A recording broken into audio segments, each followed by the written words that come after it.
Hallo ihr Lieben, herzlich willkommen bei Selmas Recipes. Heute zeige ich euch, wie ihr ganz einfach mit nur einem Teig 6 Plätzchensorten zaubern könnt. Dieser Teig ist ohne Ei und kann auch für vegane Plätzchen genutzt werden. Als erstes bereite ich den Plätzchenteig zu. Dafür nehme ich hier 420 Gramm Butter. Für vegane Plätzchen könnt ihr aber auch eine pflanzliche Margarine verwenden. Zu der Butter gebe ich noch 280 Gramm Puderzucker, eine Prise Salz und 2 Teelöffel von meiner selbstgemachten Vanillepaste und schlage die Zutaten schaumig.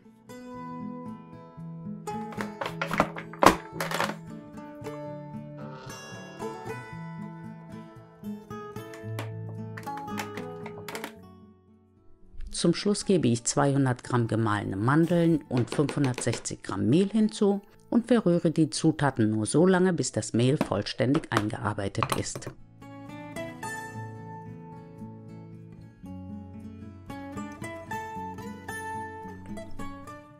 Wer möchte, kann den Teig jetzt schon sofort weiterverarbeiten.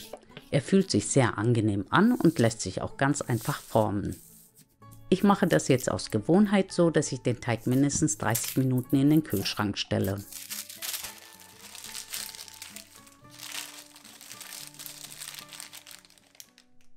Als erstes bereite ich diese Schneeballplätzchen zu.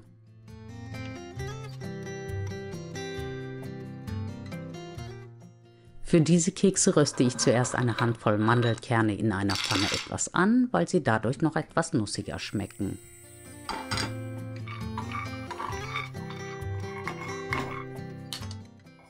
Anschließend hacke ich die Mandeln in grobe Stücke. Wer möchte, kann für diese Plätzchen auch Walnüsse verwenden.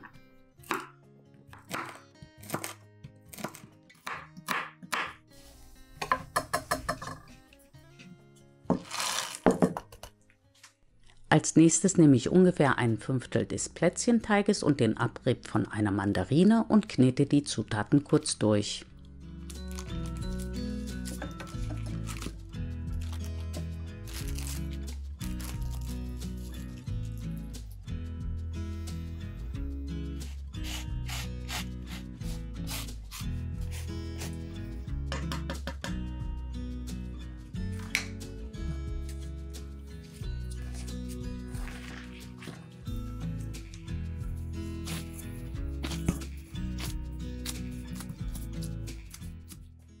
Jetzt heize ich den Backofen auf 190 Grad Ober- und Unterhitze vor.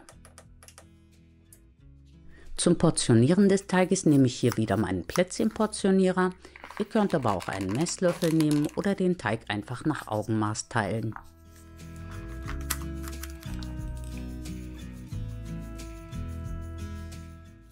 Die Teigstücke rolle ich zu Kugeln und setze sie auf ein mit Backpapier ausgelegtes Backblech. Die Plätzchen backe ich dann im vorgeheizten Backofen ungefähr 10 bis 15 Minuten.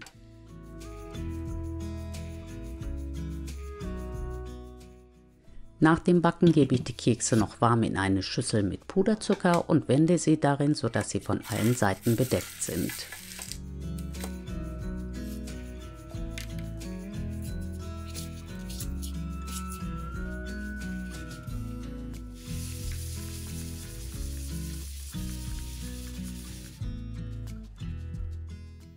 Die Schneeballplätzchen sind wirklich sehr einfach zu machen und auch lange haltbar.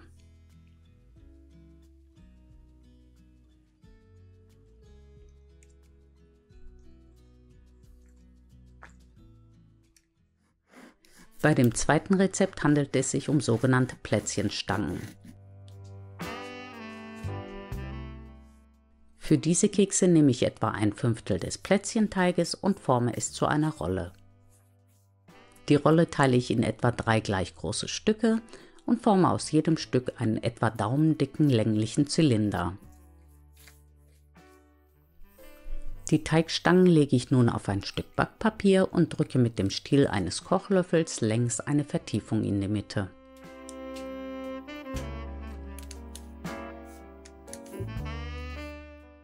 Die Plätzchenstangen lege ich dann mit dem Backpapier auf das Backblech, und backe sie bei 190 Grad ungefähr 10 bis 15 Minuten.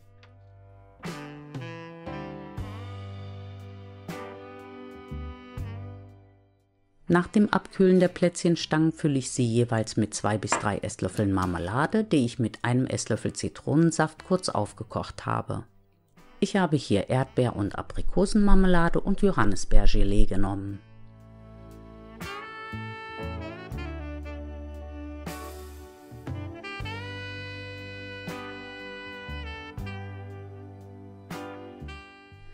Nachdem die Marmelade abgekühlt und fest geworden ist, schneide ich die Plätzchenstangen mit einem angefeuchteten Messer schräg in Streifen.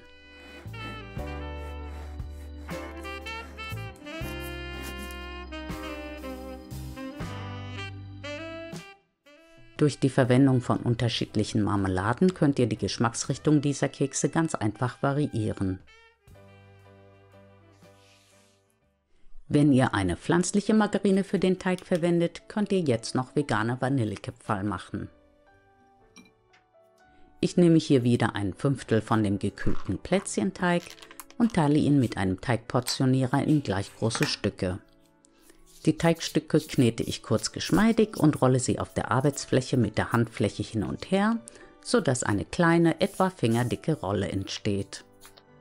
Das Formen der Vanillekipferl geht am besten, wenn der Teig möglichst kalt ist und nicht zu lange geknetet wird. Den Teig forme ich nun zu einem Halbmond und setze ihn auf ein mit Backpapier ausgelegtes Backblech.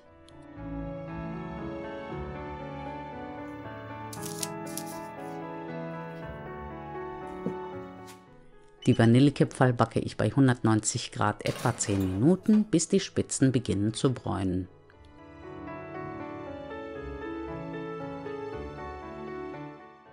Damit der Zucker besser haften bleibt, wälze ich die Vanillekipferl sofort in einer Mischung aus Zucker und Vanillezucker. Wer möchte, kann die Vanillekipferl aber auch in Puderzucker wälzen. Sie sind richtig schön mürbe und halten sich luftdicht verpackt noch einige Wochen.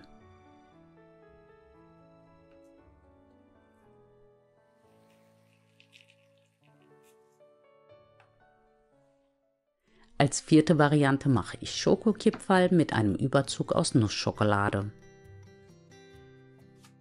Hierfür rolle ich den Teig auf der leicht mit Puderzucker bestäubten Arbeitsfläche etwa einen halben Zentimeter dick aus.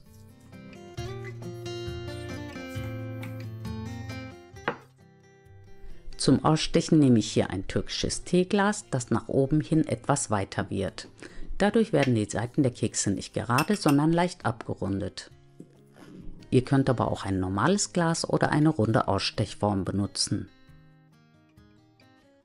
Die ausgestochenen Halbmonde lege ich wieder auf das Backblech und backe die Kipferl bei 190 Grad ungefähr 8 bis 9 Minuten.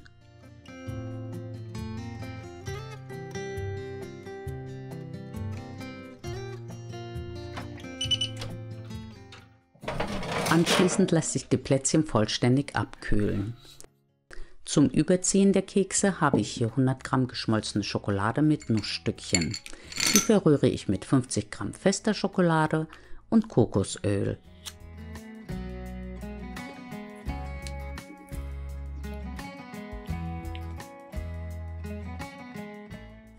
Dann tauche ich die abgekühlten Kekse in die Schokolade und lege sie zum Abtropfen auf ein Gitter.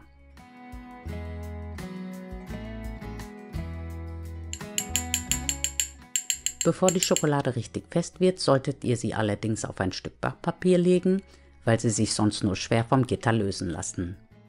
Und so sehen die fertigen Schokokipferl dann aus.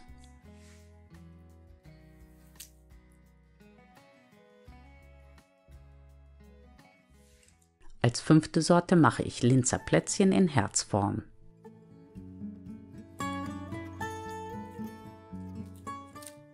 Für diese Plätzchen stecke ich ein Fünftel des Plätzchenteiges in einen 3 Liter fassenden Gefrierbeutel und rolle den Teig darin gleichmäßig dick aus.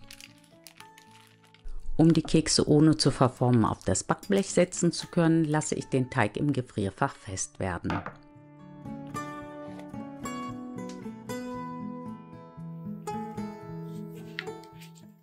Zum Ausstechen nehme ich hier 2 unterschiedlich große Ausstecher in Herzform. Sehr hübsch werden diese Kekse aber auch mit einer Sternform. Ich mache das jetzt so, dass ich zuerst die größeren Kekse auf das Backblech lege und dann mit dem kleineren Ausstecher in die Hälfte der Kekse die Öffnung für die Marmelade mache. Da die Kekse recht dünn sind, solltet ihr sie auf jeden Fall auf Sicht backen, und zwar ungefähr 6 bis 7 Minuten. Ich hatte sie etwas länger im Backofen und deshalb sind einige schon etwas dunkel geworden. Nach dem Abkühlen bestäube ich einige der Kekse mit Loch mit Puderzucker. Die Kekse ohne Loch drehe ich um, gebe etwas aufgekochte Marmelade in die Mitte und lege sofort einen Keks mit Loch oben drauf, damit sich die heiße Marmelade gut in der Öffnung verteilen kann. Diese herzförmigen Kekse kann man nicht nur zu Weihnachten, sondern auch gut zum Verschenken an Valentinstag oder Muttertag machen. Als 6. Plätzchensorte mache ich aus dem restlichen Teig Ischler-Kekse. Dafür rolle ich den Teig zwischen Folie ungefähr 3 mm dick aus und lasse den Teig im Gefrierfach fest werden.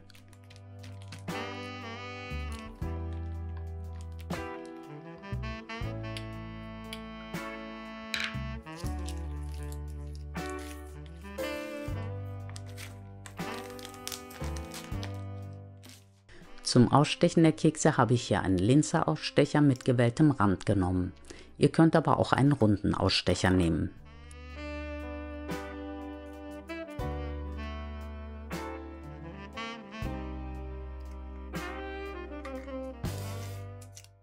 Die Ischler-Plätzchen backe ich ebenfalls bei 190 Grad und zwar ungefähr 6 bis 7 Minuten.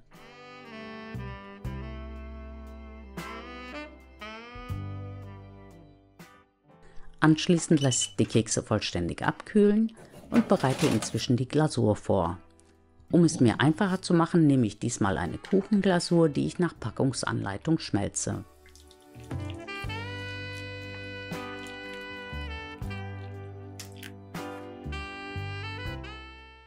Jetzt drehe ich die Hälfte der abgekühlten Kekse um, gebe auf jeden Keks etwa einen Teelöffel aufgekochte Aprikosenmarmelade und lege einen zweiten Keks drauf.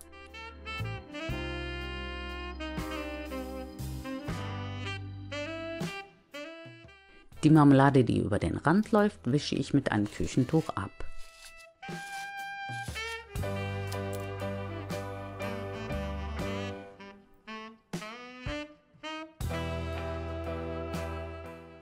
Nachdem die Marmelade fest geworden ist, tauche ich die Kekse in die vorbereitete Kuchenglasur und lasse sie auf einem Gitter etwas abtropfen.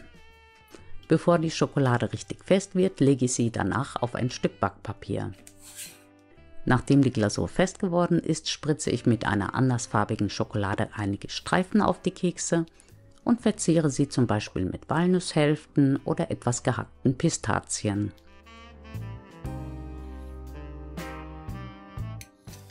Wer möchte, kann diese Plätzchen auch mit einer Schokoladencreme füllen und Ischler-Törtchen daraus machen.